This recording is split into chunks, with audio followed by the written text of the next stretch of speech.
Football without fans is nothing. It can be the greatest game in the world. If there are no people there to watch it, it becomes nothing. Johnston. And a goal by Johnston. That makes it 2 by him. We were magnificent. Magnificent. Larson. Oh, he's in. Henrik Larsson. That is sensational. Nakamura. The game is over. The Rebels have won. He's done it! Gavin's put it in, and without a doubt, the European Cup is on its way. We'll never stop. We'll stop at half time, and we'll stop at the end of the game when we celebrate.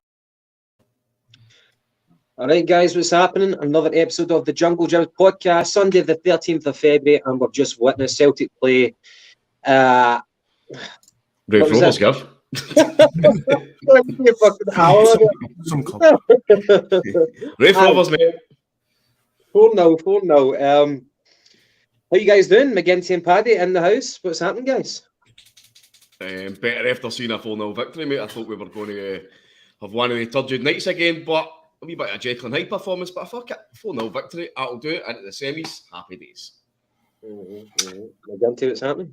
Not bad. Fully agree with Paddy. A Jekyll and Hyde performance from first half to second half. But I think there's a lot to digest and a lot of reasons for that. But 4-0 win, comfortable into the next round. Aye. I think that's the main thing to take away from it. It's a cup competition. The main thing is we're through to the next round. But what I was thinking, when it was like 1-0 and it was a wee bit kind of stale, I was thinking if we coast to victory at 1-0 here, there's not going to be that many talking points. It's just going to be one of those ones where you're glad to go over the line. But after seeing the second half performance and the changes, it actually throws up a lot of talking points. Quite interesting. But the starting lineup, it's one of the ones where we've got the European game ahead of us. So to the viewers who are actually watching, please check out the last episode that we did, the last podcast. It's the breakdown of the Bodo Glimt game. So hopefully you can watch that. We had a wee exclusive with a guy who not only works for Bodo Glimt, but he's a fan of them, and he also does their podcast. So check it out, and that'll give you a kind of breakdown of what we anticipate to happen for this coming Thursday. Gav, I've got a couple of wee comments already, mate. Some for a couple of new guys as well. So just to anybody that hasn't done it, if you jump onto the YouTube page, give a wee quick like and a subscribe. Makes all the difference to us. Kevin Mullen, good second half, job done. Jota the difference. Hail, absolutely, mate. Thank you. Gary Greer, Jota makes such a difference. So I think that's a kind of a common opinion already. Kevin 14, how we doing, pal? Happy days, no injuries. Minty's up next. Where are we?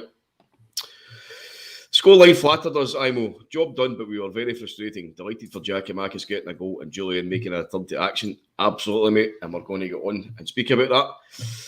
Ronaldo, 1888, watched it. Class, talking about the Bodo Glimt podcast. The big toothbrush, we all know where that nearly went. Kevin Cat, not sure if everyone is the same, but I can hear you, but not see you. It's a blank screen. Nah, I think it's just yourself, mate. I don't know what's the problem there. Kevin 14 again. Going to watch Bodo pod before Super Bowl tonight. That's not bad. Thanks very much, pal. That sounds like a cracking Sunday night, if you ask me, mate. Right, we'll go into the lineup, but I guess the main thing is Julian actually came on in the second half after an absence of 13 months. McGinty, how happy are you with him actually coming on? And was it one of the ones before? Because he's been on the bench for a few games now, but we never had that kind of comfort level yet to actually bring him on up to start him. But at that point, we were like 3-0 up, and that was the kind of comfort level that maybe Ange Postecoglou needed before he could actually throw him in. So what was your overall impressions of Julian coming back? It's a very happy day for him now. I think it's very happy days to see him come back into the team and eventually see him back on the pitch. It's been far too long. He's definitely a quality defender for Celtic and for us to have as a third choice rotation with Starfelt and Carter Vickers. I think that's brilliant to have that depth there, along with Welsh, who's getting the odd game time as well to step up. I think we've got 4 cracking defenders that having him back now, we can use them to rotate into the squad and build up the defensive kind of cohesion going into the start of next season, and hopefully we don't need to play qualifiers, so we won't need them to be ready at that instance. But hopefully it means we can start the season strong again next year with a solid backline, because it's great to have them back. And Paddy, why do you think it is that Welsh started ahead of Julian tonight or this afternoon? Do you think it's because Welsh is still ahead of him in the pecking order, or until you see Julian kick a ball in anger on the park, then you don't really know what he's going to give you yet? What's your thoughts, mate? Well, obviously it's the manager's choice, mate, and I think he's made the right choice. If you look at Welsh has come in and deputised when he's had to do this season. Obviously, Julian's been out since December 2020, so everything about Julian's return was going to be about easing him back in at the best possible time. And I think giving him minutes towards the end of the match, when it's comfortable, as you said, you're not getting kind of an onslaught of attacks against you, where he's going to have to come in and basically be thrown into the fucking deep end right away. Play Welsh, because he's played a few games, so in that sense, he's probably ahead of him in the pecking order as it stands, but he's come on later on in the game, he's got the minutes, he's got the return, he's got a great welcome, and you can see the relief on his face, that he's finally back in action, so great big positive for us, and I hope it's a successful return, but we'll talk about that a wee bit later on, I'm sure. Well, going on to the game, we'd previously beaten Alloa of League One, so it was a bit of a step up in class. We're facing Raith Rovers, fourth in the Championship, and obviously Raith Rovers were out without that penetration of Goodwillie today, so it might have been a little bit easier for us. And we'd actually faced them back in September. Here, if Frankie Boyle can say shit like that, I'm sure I can get away with it. We'd actually played them back in September. That was 3-0 at Park and the Premier Sports Cup. So any surprises for you guys for the lineup? So you can see it there on your screen. We've got Hart and goals. Although we did have Barkas and Bain on the bench, you've got the rotation of the fullbacks again. Ralston and Scales at the fullback. You've got Welsh and Cameron Carter-Vickers. And then in the midfield, you've got Hatate, Beaton and Rogic. And quite notably, I would say that Hatate is the only one with a bit of pace in the midfield there. I thought Beaton actually had quite an assured game. I'm happy with Beaton. I think he's been quite a reliable presence. And Rogic is Rogic. Micah Johnson and Forrest on the wings. And Giacomakis. Any surprises from either of you guys about that starting lineup, or is it quite predictable considering the calibre of opposition we had today? I thought Vickers would have been getting rested today, and Starfelt would have played beside either Welsh or Julian. But it's one of the ones you could have took either or it. But I'd have preferred Vickers to get the rested. But that is what it is. Johnson, I was a wee bit surprised because I thought maybe Maeda would have started wide to see how that worked with a target man and Giacomakis. But Johnston played obviously for his speed and his penetration. Well, on paper, and Forrest as well for the experience as well as the what he can add to the game. But as it stands now, they two are fucking useless. And I don't want to be too disparaging towards them, Gav. But my God, man, Johnson gets opportunities, right? It's a shame that the wee guys get legs made of Weetabix, but even at that, he's got a fucking heart like a KP peanut, man. He just doesn't do it. He doesn't try enough. Forrest is finished, man. He's done. Aye. Well, in the group chat, I was asking when is Forrest's contract up, and we think it might be the end of next season. McGinty, going into it, was it one of those games where our first 11 is almost established? So is that one of those occasions where Forrest and Mikey J, they had to kind of take the bull by the horns and make a statement? And I think it's probably fair to say they didn't make a statement. I think that's extremely fair, Gavin. I've been a big fan of Mikey Johnson for the whole potential and the hype that he's going to overcome his little niggling injuries and step it up one day and shows the player that we all expect and thought that he could have been at one point. But for me, today was it. Final straw for me. He shows for the ball. You can see that he wants to do something, but he's just no got it. Everybody knows to put two men on him, and he can't get by two men.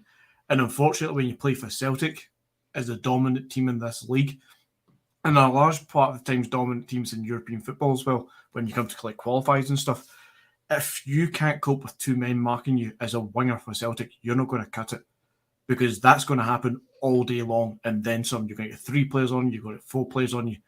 You look at the difference when Jota comes on, night and day. But for me, the real final straw within the game was when he went off, and it turned out that he actually pulled up with another injury of some sort again. Nah, that's it. He's far too injury prone. He can't control himself. Not control himself, strong word. He can't beat 2 men, basically. And he's too injury prone. Time to move on. It was a familiar story, unfortunately. You know, he kind of flattered to deceive a little bit. And then he comes off. It was like not even 10 minutes into the second half, and he comes off with an innocuous injury. We don't want to see people feel. There's nothing more exciting from a Celtic fans' point of view is an exciting winger, like a homegrown winger. But yeah, he's at least 22, coming up for 23 if he's not already. Yeah, and again, I don't know his contract situation, but I would be surprised at this rate if it would ever get renewed. You guys remember Big Ange shouting like "fuck" in that first half? Yes. Yeah. Brilliant to see. So it's brilliant. Probably after our first goal, after the first goal, but after the first goal went in, the play just became like turgid, laborious, and we passed the ball back at one point when we were already in our first half, and you could really hear Ange's voice coming through in the microphones, man. That's probably the first time I've heard him really kind of lose it. See an old defence for the players now. I'm relatively close to the stadium, as you know. The weather today has been fucking horrendous. It's been pissing a rain since fucking about 4 o'clock this morning. It's heavy rain. It's muddy. It's causing mud issues. So obviously, like, the ball's going to drag a bit slower. So you can maybe understand for that reason the play being a bit slower. But definitely after the goal went in, you could see kind of they started to play a wee bit more kind of conservative. They didn't keep up to their levels. They didn't keep pressing and keep the high intensities if and where they could. So that's probably why Ange was going fucking berserk on the touchline. And that's great to hear that. Absolutely great to hear that, because even for a minute against a lesser opponent in a cup game where you're already winning, the manager's still demanding more. He's still on your case. And this is a guy who, has already said that he doesn't do too much kind of verbalising on the touchline. He likes to just stand and watch. So if he's felt that is something that's really annoyed him, that he's had to actually interject and fucking dive in and start shouting them in the middle of a stadium, then that's a sign of a really, really good manager for me. Somebody that's still demanding more and wants more. But I just say that was after the goal, Gavin.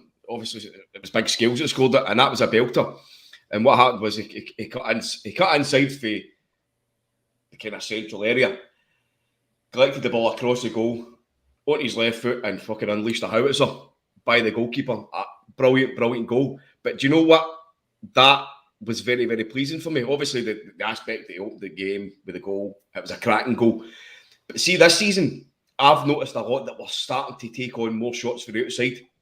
Right? If you compare that with last season, when every single time we got the ball, we tried to walk it into the net, and we missed up so many opportunities and so many goals because we're trying to fuck about and play with this fancy tappy shite. You know what I mean? We could have been standing in front of the goal and still want to pass it fucking back and forward to the goalie. But this season, we're just trying to go and get the goals, shooting for anywhere, and it's great to see. Yeah, it probably winds up Ryan Christie as well, because you hear that a one-man strategy of like shoot on sight. Paddy, you mentioned the weather just there, and the weather's been crap all day. It's been raining non-stop. I was actually watching. I just remembered it when I was like watching the game, and I recognised Raith's strip. I watched them on BBC Alba a couple of weeks ago, playing Greenock Morton at Morton's ground, and the weather was even worse in that game, and Raith were right up for the fight. So I don't think the weather fazed them whatsoever. No. It probably fazed a few Celtic supporters going to the ground, as you can see for the attendance. McGinty, what was your thoughts on the way that Raith kind of battled for the ball at every opportunity during, like, especially the first half, because they kind of quietened the crowd a bit? It was fair. They were a wee bit rougher than I would like them to be. You know, goes without saying. But I like when a team wants to get at us because it's too easy for teams to be scared of the Celtic lineup, especially if we start with Jota and Abada and Giamakis up top, who again had a good game today and deserved his goal. But when you start on the back foot against a Celtic team in form, it's all too easy for opponents to stay on that back foot, and we can be relentless. So it's quite good to see when teams do try and give us a go, because that inevitably is only going to make us better by having to actually combat that in itself, which will inevitably hopefully help us be more equipped for European games. By no means am I saying Raith Rovers are a European level outfit, of course not, but I like when they have a go, so long as we still win 4-0 at the end of it. Listen, all credit to Raith Rovers, by the way. I thought they were really good at some points. They tried to play football the right way, even though they're coming up against a far superior team at their own home stadium. You know what I mean? So and it's not really the type of football you would expect for a guy like John McGlynn. No offence to him, but he's not really an attacking minded guy. You know what I mean? He's quite kind of static in his approaches. You know, just wants to kind of break away at points. But fair play to him. But we've got a lot of comments here, guys. Just going to try and bring them up quickly. We can get into them. Joe Curran, another game dealt with not our best, but top of the league into the next round, so all going well. Absolutely. Ronaldo, do we need another left and right mid before we have a team? Obviously, that's kind of coming out the Johnson and Forrest issues. Where are we? Sorry, guys. Kenneth Watson, was it the lack of atmosphere that the game went flat after we scored? I would say the lack of atmosphere. Obviously, the North Stand was closed today because of the North Curve. So you never had any of the Green Brigade boys there, any of the North Curve. So clearly that is an issue when the guys aren't there. There is a lack of support, but I don't think that was that much of an importance today. You know what I mean? It was just a lack of oomph for some of the players. But Big Ange obviously got torn into them and sorted that out at half time. Kevin Mullen, good to see the strikers scoring good for the confidence, plus big bonus goals over all the team. Miller time, another new commenter. Mikey Johnson is one of the players that I bet are absolutely world class in training, but can't take it into a game. Aye.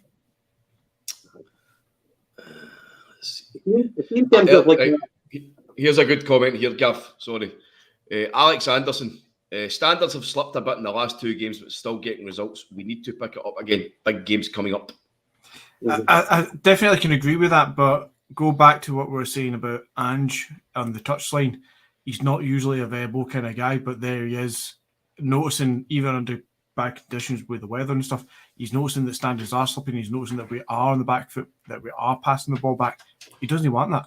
And he's not going to be content in just allowing that to happen. You saw it under Rodgers, even Dialer, and definitely under Lennon at times. Far too happy to play possession football and keep it around the back line and win a game 1-0. That's not Ange's way. That's not the Celtic way. Again, did you remember whenever it happened under Rodgers and the fans would kind of get on the team's back, and Rodgers would tell the fans, don't do that because we're playing it back to build up a new attack. That was his kind of... Totally fucking potential shite. Nah, get the ball. You've got the better players. Get forward and score a goal, please. Guys, I've just seen a comment that's obviously came from Ange and the presser after the game. Ange, when asked about the squad, quote, "This squad is nowhere near the level of my expectations." Ooh. What do you think about that? Sorry, say that again. What was the context? Was there a question behind it? I'm sure. I don't know, mate. I've only got a clip of the actual comment. Just says, I'll just repeat that again in case anybody missed it. Ange, when asked about the squad, quotes, "This squad is nowhere near the level of my expectations." That's brilliant. I think that's a wee nudge. Sorry, Gavin. I think that's a nudge to the board again, into the transfer dealings and going into next summer. And I know we all praise and give credit to Nicholson and Ange and the scouting team and all the rest of it for bringing the players in that they have, and they have. And Ange has made comments already that he's got depth to make rotations and changes. But I think today, as we've said at the start of this podcast, Johnson and Forrest, with all due respect to Forrest, he's been an absolute legend for the club. He's not at the races anymore. Neither is Johnson. And they're your first 2 backups to Jota and Abada. the depth isn't there completely. So I think that's a good kick up the arse to the players and a kick up the arse to the board. We're no done yet. Paddy, could you bring that up as a banner, please, for us with like Ange, inverted commas, they're all shite or whatever he said. But I'll just rattle through a few some of the comments, guys, because they're flying in the now. I don't want to leave anybody out. I'll take the time to post them in. Celtic boy. I'll just read a few of them out, guys. Celtic boy, this hard watch pattern is what got Ronnie the sack. Yep. Cooking with Chef Dai. Jota was outstanding. Sean Ross says that the draw is tomorrow night. I'll need to double check that because I don't actually know. Terrible. Dermot, Celtic, Rabito. Great to see Julian back before Europe, but our first half way too clunky, slow. Do you think they will bear the wrath of Ange this week in training? 100%. I would think so. Going with the comments. Celtic boy, don't want to hear comments like that from your manager during a title race. That's a wee one going against the grain of the ideas here so far. What do you think about that? Do you think it's... I want to hear the interview to hear about the context behind it. Like he could have been talking about his vision for Celtic and just say, yeah, we're not yet at that level. I think that's more kind of easy on the eye, those type of comments, rather than like just saying, no, they're nowhere, they're completely off it. So right, here's Minty coming in with a comment to kind of touch on that, Gav. I read Angie's comment post-match as being unhappy at the standard of play from the current players, but I agree we need more depth. I think we're in big trouble if CCV and Jota don't sign permanently. Got to agree again, Minty, especially with Jota then, that's what I'm saying. If Jota doesn't sign next season, what are we falling back on? Johnson? I know. We're kind of hitting the reset in terms of the progress that we've made, and with Cameron Carter-Vickers as well.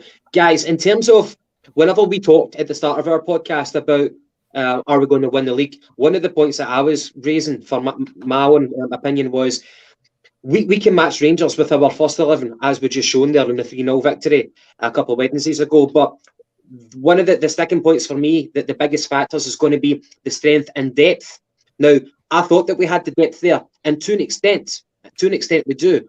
So if we're playing a full best 11, and then you throw in, say, Scales instead of Taylor, or Ralston instead of Josip Juranovic, then the strength and depth is not going to be truly tested. They'll fit in better whenever they're playing in a strong team. But if you take out so much and put in a lot of your reserve players, then that strength and depth is going to be tested. It's going to, if you shine it under a microscope, then you're going to see the cracks. And that's probably what we've seen tonight. And there's Kevin touching on that as well, Gavin. He's saying what Andrew's referring to is some players not doing what he demands of them. Remember, it's his system or piss off. That's quite blunt, but I like it. I think possibly what he's doing is he's, in my opinion, is he's maybe aiming comments towards maybe not so much Mikey Johnson as harshly. Obviously, it's going to be towards Mikey, I think. But I think it's more to the likes of guys like Forrest. You look at James Forrest, right? 31, I think he is. He's due his testimonial this year. He's been there and done it at every level with Celtic. He is one of the most frustrating football players at times for Celtic. And the day, it was really, really fucking poor. Everything that he did, he slowed the game down. He was very indecisive. And you look at that one where he cut inside from the right-hand side and ended up, he was literally dancing about in the box. He was trying to beat fucking 4, 5, 6, 7 men instead of, using that fucking quick, sharp thinking and just getting a shot off. Either with his left feet or what he can do with the outside his right foot. Now, you take get that indecisiveness, Gav, when he's in front of the goal and you relate that to the likes of Hatate. You look at Hatate for Giakoumakis' goal. Hatate receives the ball on the break in the centre, right? Now, he's turning from facing his own goal. He pirouettes in the middle, gets the ball. He has a quick look to the right-hand side to see if there's on. And just in a flash, I watched in the replay, as he's turning to look left, he's literally got a split-second vision of Jota making a dart and run. And just as soon as he's went like that and turned, he's fucking spreaded the most beautiful ball out to Jota. That's what you need in this team because it's so fast, it's so direct, and it's so quick on the break. You need to be quick thinking and fucking on the ball.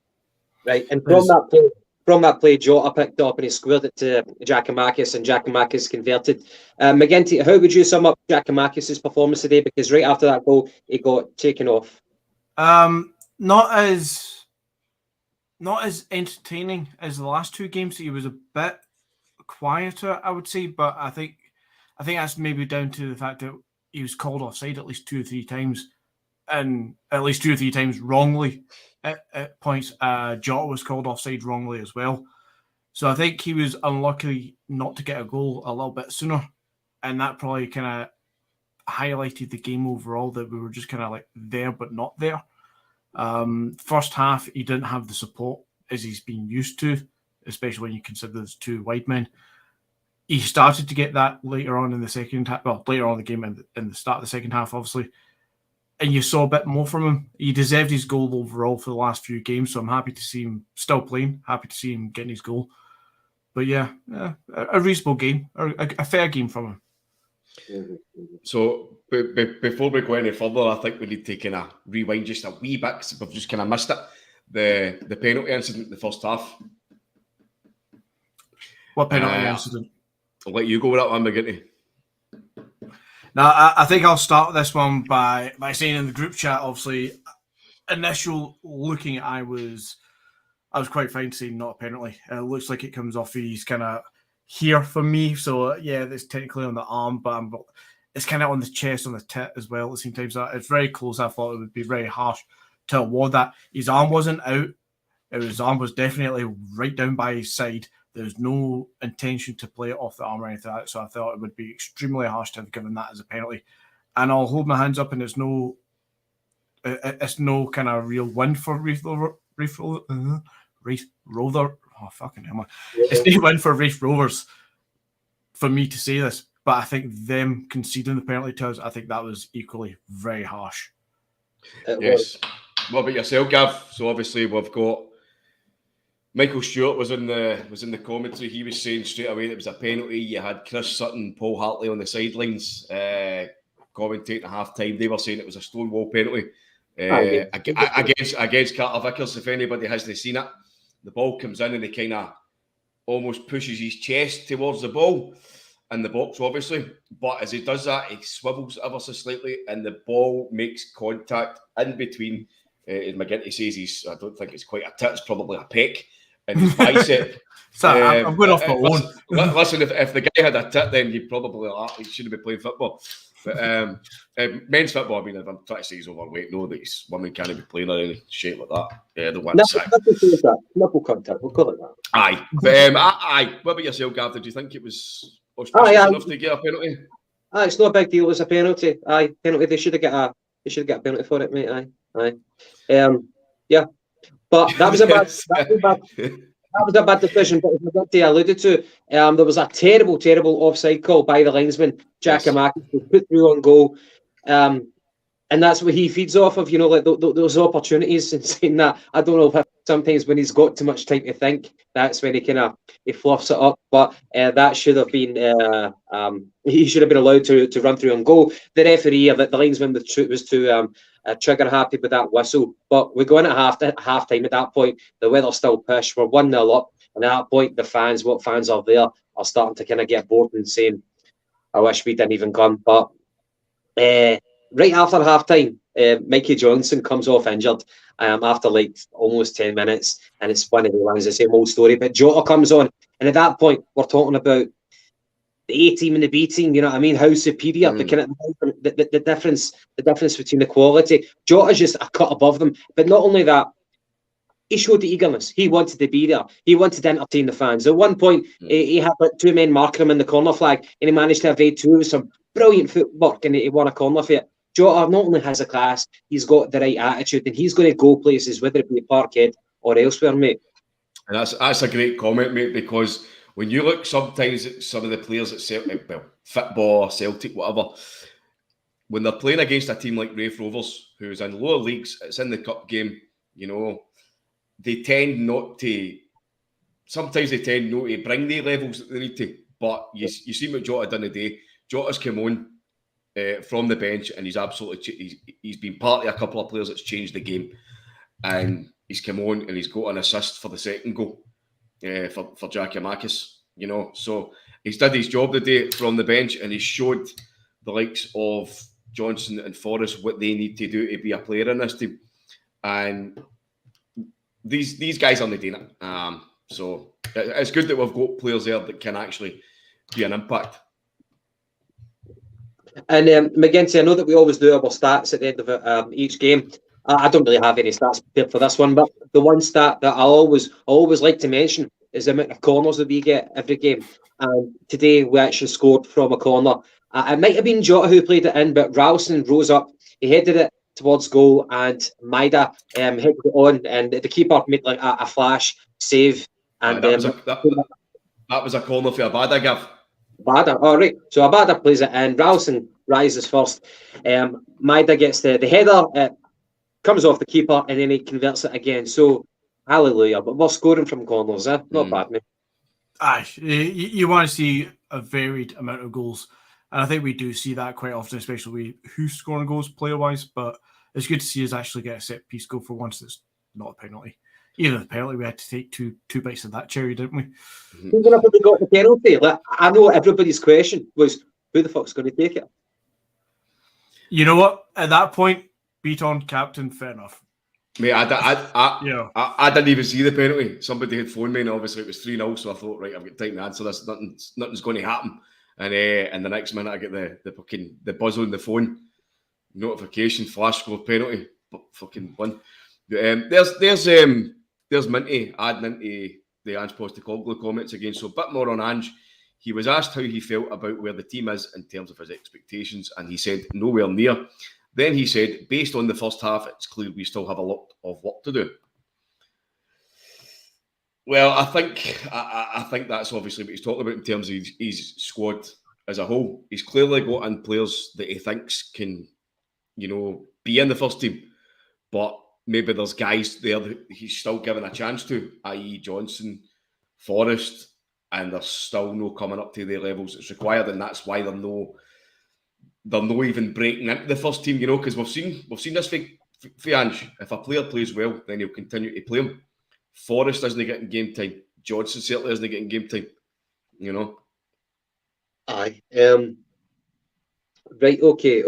The Forrest question, McGinty, I'm going to just throw it to you. Is it the end of the line for James Forrest? For as long as Ange Postecoglou's at Celtic Park, yeah. I don't think he's quite there as he used to be. He's lost something. Is it confidence? Is it just a little bit of edge? He's just not got something that fits the Ange system. So for as long as Ange is at Celtic, I don't think Forrest is going to get much game time. I think it would be best for Forrest in that sense, probably to move on. What do you see? He's 31 now. We expect and hope that Ange is going to be here for 3 years at least, doing what he's doing just now, and we see progression. By that point, Forrest is going to be 34 and not getting much game time for 2 or 3 years. It's in Forrest's best interest to move on, I reckon. So, yeah, through gritty teeth, I want to say it's getting near the end of the line for him, unfortunately, because he's been a great servant for Celtic. Nobody can take anything away from him. The goals that he's scored for Celtic over the last, 12, 13 years, unbelievable. Paddy, the right forward position at the moment is Abada's, but if you judge it over the length of this season so far, Abada has been hot and cold. Right now he's hot, but he has been taken out of the team eventually when he has been cold. So for a line graph, I know you love your line graphs, he's been up and down, whereas Forrest has just been kind of flat line. Aye, listen, I've said it before, Gav. I think this is definitely Forrest's last season. I think he should go at the end of this season, but I think he's still a player who can be useful, at times. Like we brought him on at the semi-finals and he fired us into the final. Like that. There's still obviously attributes here that we can use, but he's certainly not good enough to be a big time player for us anymore. We've got the game's changed. Forrest is obviously getting older. He's lost a yard of pace as far as I'm concerned, maybe 2 yards. He's no offering anything when he cuts inside, and he's no effective on the left-hand side. So we need rotation. So we've got guys like Abada who can play in the right. We've got Maeda who can play in the right. We've got Jota who can play in the right. We've got Kyogo who could potentially play on the right. We've got Ben Doak who's there and he's been brought into the fold as well. Do you know what I mean? And all of those players that I've mentioned, Gav, they can all play in the left-hand side and all.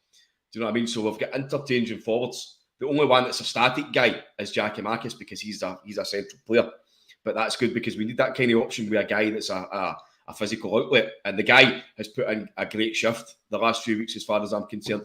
The goals haven't came as much as we thought, but the guy's work rate has been top-notch. As I say, I'm glad that he got his goal today because he deserved it.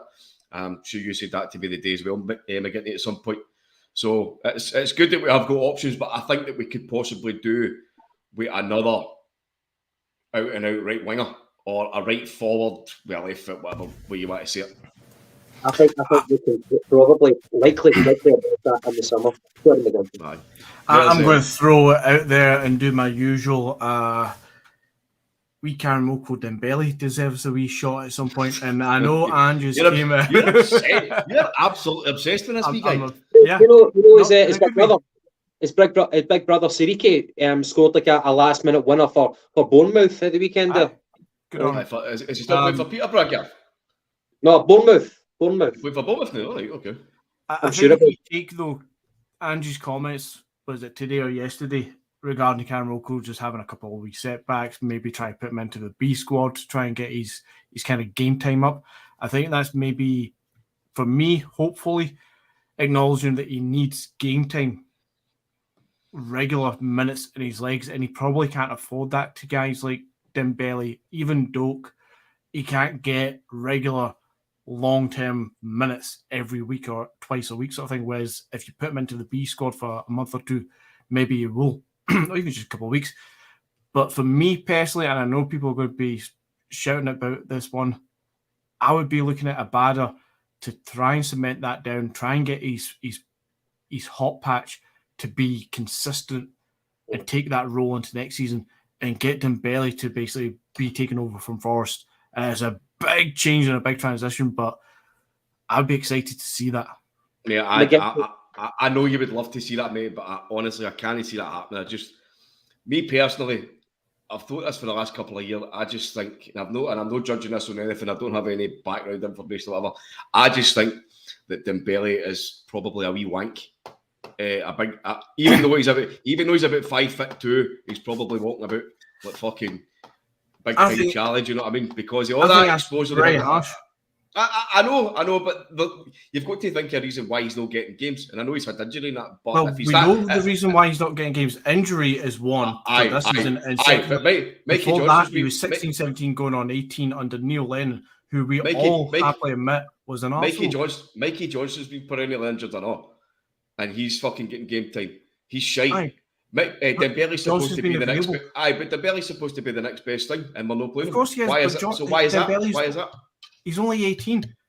What do you mean only 18? He's turning 18 in 9 days' time. So he's been 16. Exactly. 16. He's played about 16 minutes. But Dembele for this season has been injured, so we can't moan about him not getting game time this year. He was getting it in pre-season. He was looking good in the Ange system early on. The 2 years previous to that, when he was 16 and 17, he was playing under Neil Lennon. And I'll tell you what Neil Lennon's attitude to young players who want to try and have a go and want to chap at the door. What does Neil Lennon say? He says, fuck off. I would tell Mickey Johnson to fuck off, I know. Well, I wouldn't know. That's a fair comment. But the idea of bad attitude for Dembele seems to be coming from the fact that he's been chapping at the door at Neil Lennon, demanding to play. When you look at the seasons that Lennon was having and the shite that we're getting served up, you're a hot talent. Of course you're going to want to play. And yet Neil Lennon's not playing you. I'd be pissed off as well. But funnily enough, he's not actually pushed for a move yet. He's not signed a pre-contract with any other teams, although for the last 5 years that he's been linked with practically every big club in Europe, he's not pushed it actually. I think it's really harsh to be saying that he's got a bad attitude when he doesn't, when we've no proof of it. Exactly, but you've no proof of it, but you're saying it's harsh, so you don't know that that's the case. Okay. You know proof I'm a shite footballer, but I am. I could just tell. I don't know where I'm going with that. On the Dembele situation, I don't know if my motivation behind saying this is because I just want to see you get wound up, McGinty. But I would say that if Karen Okundabelli is fit and he needs game time, I think it's quite telling that he's not been given game time ahead of the likes of Ben Doak, but he's dropping down. injured. No, he's not. He's fit now, okay, but he's had setbacks. He's only been back in training in the last 2 weeks. Okay, so he's going down to the B team to get some game time. Presumably, that's what Andrew's trying to think of. Okay, I think it's quite telling because if you're good enough, if you're old enough, what's that phrase? If you're good enough, you're old enough. So I think if he's getting up to fitness in the training with the first team, at that point, if Ange wants to give him his break, then actually put him on the bench. But the fact he's going down to the B team, it tells me that you can go to the creche while the big boys go out and do their work. That's what I think it is. I don't think he's good enough. I can see that. I can see that, and definitely, if you're willing to give him the time, and I think Ange is definitely a guy who would be echoing those comments of, you're good enough, you're old enough. I just think that maybe he's looking at understanding that to get him up to speed quickly, he might have to go down to B team squad, because to give him the minutes that he's going to need to get up to speed quickly would mean dropping Abada. And we're not going to do that. So it would make some sense to send him to the B squad. This is literally what we wanted the B squad for, to get people who are in long-term injuries returning as quick as possible by playing some good minutes in their legs. I disagree with the motivations of the B team for that, but I don't want to make it all about Dembele and kind of a pile on about that. Talking about the B team, Gav, I'll just dive into some of the comments again. So your man Joseph Agnew has posted in a wee bit a while ago. Hail boys, first half rotten. B team, as you said, they train. You would think with the first team what we all saw. First half shocking. Carter Vickers had a bad passing game too. And another one there. Hail, Forrest rotten. Can't keep going on about the past today. He did nothing, absolutely. He was a great player in the past, but we're not in the past anymore, obviously. Minty, there's somebody that agrees with McGinty. I'd give Dembele a go too. We all know he has talent. Well, aye.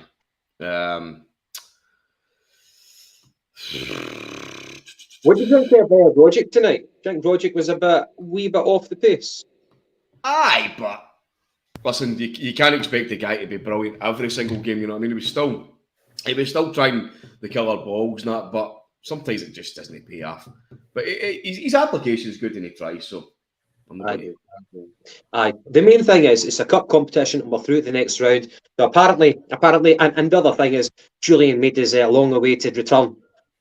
That's great. That is really good. And we got fucking 4 goals. Hatate get a goal. No, sorry. Maida got a goal and Giacomakis got a goal. You want your strikers to score goals. So the draws are going to be tomorrow night. Is that what the word is? Aye, and just to there's a wee Rangers person done a wee comment there. I'm not going to show up, but I wouldn't give it this entertainment. But just because he's done that, he's actually reminded me today. Obviously, Celtic won 4-0 against Raith Rovers, progressed to the semi-final. But not only did Celtic do that, the Celtic women fucked the Rangers women in 2-1. Get it up, yeah. The ladies are into the semi-final too. The ladies have given us another semi. Thank you. You know what today is also? What? Sunday? The eve of a certain anniversary tomorrow. How far are we going back? About 11 years. Yeah. Just going to leave that there. Well, Celtic and Rangers game. Whenever they died. There we go. Yeah, by the way, I'm going to. Sorry, guys, I need to bring this one up. It's a lovely comment. Thank you very much. Sarah Jane Coffey, Paddy, you and Dale are the best Celtic podcasters out there. You both make me moist. Hail from Blackpool. Thanks, Sarah Jane. Who gave Paddy control here? I don't know, but thank you very much. My wife watches this sometimes, so I'm probably going to end up getting stabbed or something. But aye, listen, happy liquidation day. One of the greatest fucking periods. I always remember it when I heard it on Valentine's Day. I was actually in Brigton. I was walking through Brigton and it came through and I seen it on a telly and I seen Jim White greeting and I thought, do you know what? This is a great occasion. So I get it up, you deed bastards. Is Jim White actually greeting? Yes, crying. Really? Bubbling. That's brilliant, man. That's great. Aye. Right, okay, so next game, Thursday. Thursday, I would imagine, I don't know, 8 o'clock? 8 o'clock. And that will probably be on BT Sport for Celtic and Bodo Glimt. It's not Bodo, it's Bodo Glimt. A voodoo. Is that how you say it? Aye. Fair enough. That's how he was saying it. I know. You can't trust him. I didn't want to start changing my accent halfway through it, Gav, so I just continued on with Bodo, and he's like, oh, Voodoo Glimt. And I'm like, Paddy, one thing that you did say is you used the word asshole. I don't know if it was on our podcast or his podcast. You used the word asshole. Aye, and I sounded, aye, and do you know what? See, after I said it, I thought, you're a dick, man. I sounded like Steve McLaren. I was like, asshole. Yeah. Right, hang your heads, mate. Right, okay, so to the viewers, thank you very much for watching. Please hit that like button, please hit the subscribe button. And if you've not already done so, watch the Bodo Glimt podcast, the previous episode, and that'll give you the lowdown of what to expect. Apparently, they're quite a good team. So, any final thoughts for you guys before we wrap up for this evening? Just the usual. Glad to be here. Glad to do the podcast, especially after a win. Long may this continue on to the next round. Aye, absolutely delighted to be in another semi. That's us still in the hunt for a treble. So, Quadruple. great days. What? Good point, McGinty. Quadruple. How? Europa Conference 60. All right, aye. All right, the domestic treble. Aye, listen, it's great. It's great that we've still got the manager going Rajo on the sideline, demanding fucking better quality. You know what I mean? Even when, you know, technically it was still on comfortable street. So that's good that he doesn't accept that, and he's wanting the best all the time. So brilliant, excellent. And I guess probably if you might agree with me, the headlines tomorrow is going to be on Postecoglou comments there that we're nowhere near good enough. Probably, aye. You would think so, aye. Aye. There'll be the usual media outcry about the non-penalty given for Carter Vickers, but yeah, the secondary headlines would be and raging. Mm-hmm. Because he doesn't really give much away in the press conferences, but I think that's that's a bit of chicken feed for them anyway. Right, okay, so guys, we'll wrap up for tonight, but looking forward to the Thursday game. And have you guys got a prediction for the Thursday night game? I don't, but there was one in here. I'm going to try and find it before we go. I'd go with a comfortable 2-0 win. I'll be happy with that. What I found quite interesting from the Nicholas from Bodo Glimt, he said that even if it's 2-0, even 3-0 at Parkhead, he's still quite confident that they can turn us over in the Northern Arctic Circle, which is quite fucking worrying, man. It's going to be fucking cold up there. After the turf, man, freezing cold, and you've got a small capacity stadium, and they're all going to be singing to the afters, aye. So. Aye, well, as we know, Gav, they're still sitting in their, what did they call it? After season camp, something like that, wasn't it? Aye, they're in Spain, right? Aye, so if anybody's not seen the last podcast we did, I know there's a few guys logging on there now. Me and Gav did a pod with the Bodo Glimt employee, Nicholas Jonsson. So he's basically given us the lowdown on all things Bodo team. So if anybody wants to get a glimpse into how these guys operate, how they play, what their philosophy is, what the approach is, and how they think they're going to play against us, go and have a wee look on the last video. But just to kind of briefly touch on it, they've not played since I think it was December. And the league finished. They're in a pre-season camp in Spain, and they're probably going to be suffering from perhaps a wee bit of rustiness, which is good for us, obviously. But not to be disrespected and think that we can go over there and be a cakewalk, because it's a artificial pitch. The weather's going to be hoaching, and they're a team that's did really, really well over the last couple of years. So, hopefully a good game, and here we go. And don't forget the fucking polar bears as well. What? Don't forget the fucking polar bears. Aye, but they've got lovely teeth with their big toothbrushes. Right, anyway, to the viewers, we're going to stop talking shite. We'll see you on Thursday night. So, no, in fact, we'll probably do the roundup on Tuesday, of course. Forget about that one. Are we going to go for it Tuesday? Are we going to go for the big one? McGinty, are you available? I'm not sure. Probably unlikely. I'm doing odd shift patterns. You can keep the Craig Gordon comments for another day. Mate, I'm desperate to do this Unsung Heroes episode with you, because I know it's going to be a wee bit fiery between me and you. Just that one position. Just that one position. That's all I'm saying. Just last comment of the night. Since it's a nice day tomorrow, Celtic boy and the Polar Bears pay their tax. Absolutely. Well done for them. Right, everyone enjoy their Valentine's tomorrow, all right? All the best. I hope you get lucky. Aye, and hopefully Hey, you don't have a Wayne popping out in November. Wrap up. It's cold outside and it's warm inside too. Wrap up. Good night. Good night.